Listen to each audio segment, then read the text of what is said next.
Less than 24 hours after being extradited to India from Dubai under National Security Advisor Ajit Doval's supervision, British national Christian Michel was sent to 5-day CBI custody today. Indian agencies believe Michel was one of the middlemen who swung the arms deal in favour of Augusta Westland. Britain sought details of his case and consular access to him today. This is after a Delhi court rejected Michel's bail plea. So first, let's break down the details of what happened after Michel's arrival in India late last night. He moved his bail application in a Delhi court today. He argued against the CBI plea, allowing to be confronted with the other co-accused in the case. The CBI, or the Central Bureau of Investigation in India, argued that Christian Michel was in possession of some classified documents and also needed to be questioned on the routing of cash from Dubai to India. Earlier, during questioning by the CBI, Christian Michel complained of anxiety, after which he was given his medicines. In the meanwhile, it became a political war of scams, the Augusta Westland case versus the Rafale jet deal. Having dragged Christian Michel back home, the obviously triumphant Prime Minister used it as an opportunity to launch a direct attack on the former Congress Party President Sonia Gandhi. The deal for the purchase of luxury choppers, remember, was signed during the Congress-led UPA government. देश में VVIP helicopter और वो चिट्ठी तो मालूम होगी, madam Sonia जी की चिट्ठी है।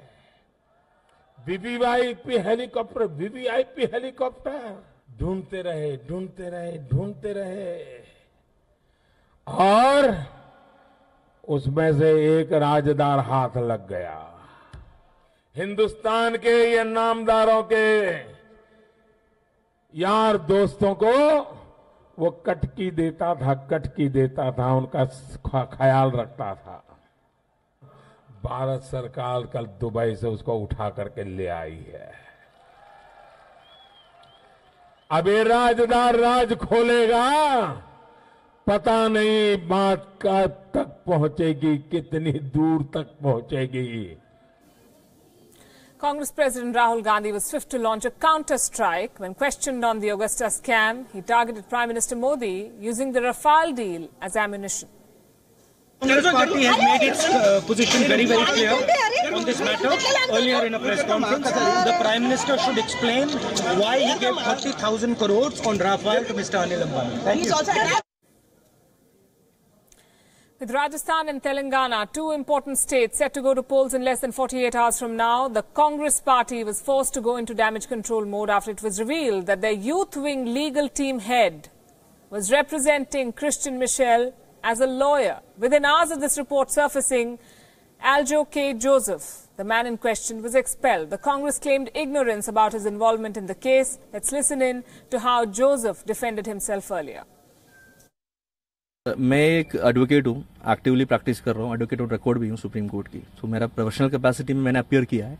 So this is my duty, and if somebody is asking me to appear on behalf of a client, so I have discharge only my duty as a lawyer, and it is nothing to do with Congress. My Congress and my relation with Congress is separate, and my profession is separate.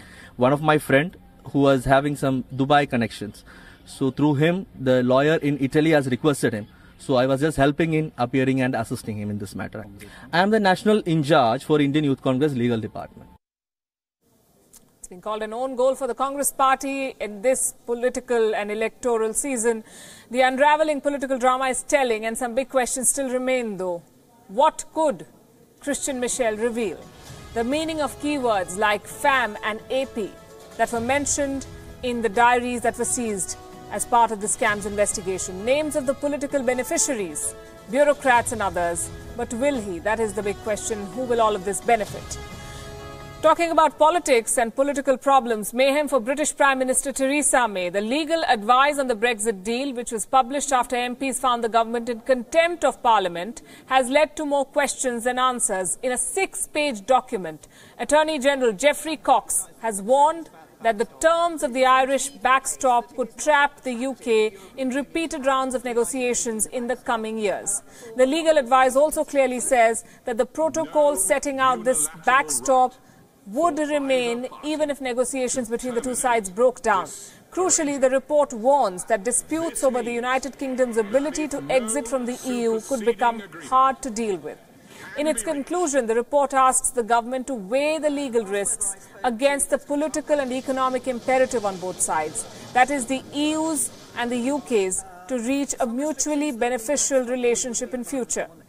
The legal advice terms it a political decision for the Theresa May government. Following the release of this report, Theresa May faced stiff criticism at the House of Commons today. She clarified that her government has not concealed the facts on the deal from Parliament. Ian Blackford of Scottish National Party gave a scathing assessment of Brexit, saying it denies Scotland the rights and opportunities offered to other parts of the UK. Mr. Speaker, the Prime Minister must explain. The Prime Minister must explain why she continues to deny Scotland the rights and opportunities that her deal offers to other parts of the United Kingdom. We are leaving the European Union as the whole United Kingdom. We will negotiate as the whole United Kingdom.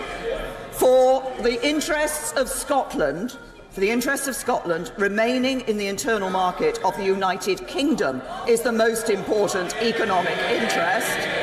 And for the interest of Scotland coming out of the common fisheries policy, which is in our deal and our policy and not his. Now, before we get to the implications, it is crucial to understand the all-important Irish Brexit backstop. Here's a quick recap. The draft withdrawal deal reached between the EU and the UK includes an agreement on the Irish border. Both the UK and the EU do not want a hard border. This withdrawal deal envisages a border backstop in order to maintain an open border on the island of Ireland if the UK leaves EU without a deal. Right now, there are minimal restrictions between two jurisdictions of Ireland, the Republic of Ireland and Northern Ireland. Since the UK and Ireland both are part of the EU single market and the customs union, there are no inspections of goods. But after Brexit, all of this will change. It could change. Both the UK and the EU do not want it at all. The EU wants Northern Ireland to stay in the customs union, the EU's VAT system. Do note that the EU proposes to make this exception only for Northern Ireland and is highly problematic for the UK. If the backstop applies to Northern Ireland, then the UK must have to draw a regulatory border in the middle of the Irish Sea, and this is seen as a threat to the constitutional integrity of the UK. So the mayhem for Theresa May continues as Brexit remains on a knife's edge.